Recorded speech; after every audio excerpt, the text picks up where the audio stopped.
मिले तो सोची है जरूर हमार जान कि तोहरा से वक्त और प्यार के अलावा मंगले ही का रहनी।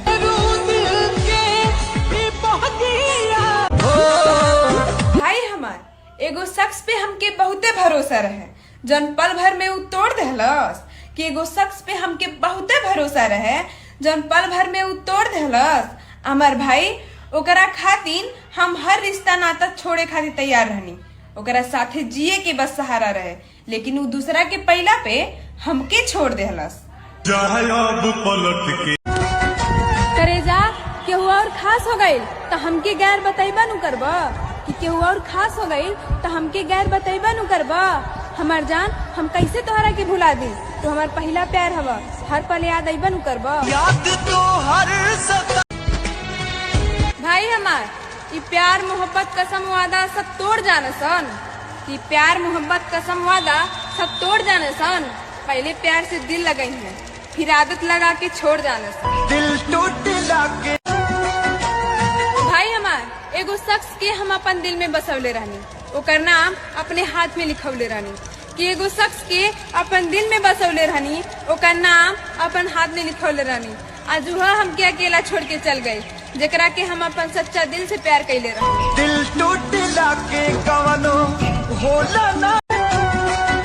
भाई हमार हर बार गलती माफ करे के बावजूद भी वो रिश्ता हमसे तोड़ लेलस।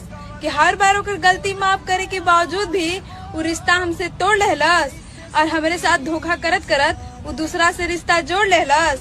और ओके पता रहल कि हम ओकरा से बहुत प्यार करेनी, क्योंकि पता रहल हम ओकरा से बहुत प्यार करेनी, लेकिन ओकर पसंद केहू और रहल, यही से आज हम केहू छोड़ दिल टूटला। छुप छुप के करेजा हो, मोहब्बत के रास्ता में तू हमके अकेला छोड़ले बाड़ा। कि मोहब्बत के रास्ता में तू हमके अकेला छोड़ले बाड़ा।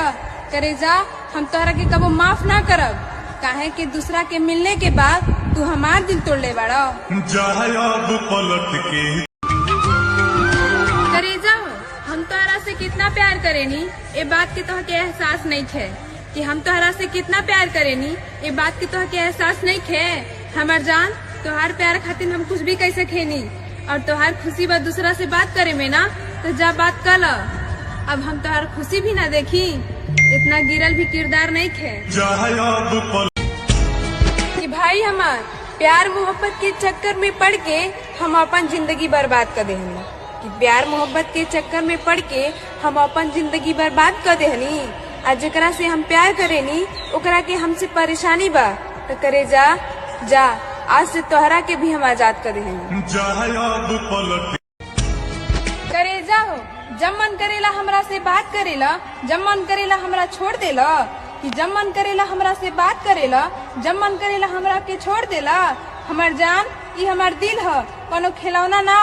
जब मन करेला खेलेला, जब मन करेला तोड़ देला। दिलवा टूटल बा करे जाओ, हमार जान तोहरे में बसल बा, कब तो के रोआइब ना। कि हमार जान तोहरे में बसल बा, कब तो के रोआइब ना। हमार जान भले तू हमके भुला जाइबा, लेकिन हम तोहरा के कब भुलाइब ना। करे जा, इतना प्यार तो हम खुद से भी ना कैले रहनी जितना तोहरा से कैनी, तबो तू हमरा के छोड़ देहला। कि इतना प्यार हम खुद से भी ना कैले रहनी जितना तोहरा से कैनी, फिर भी तू हमके छोड़ देहला।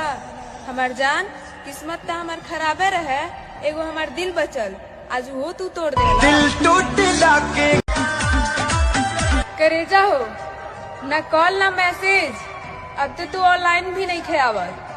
कि न कॉल न मैसेज, अब तक तू ऑनलाइन भी नहीं खुआवत। हमार जान केहू और मिल गइल बा का, जवन तू हमरा से नहीं बतियावत। कहिलू झूठा वादा।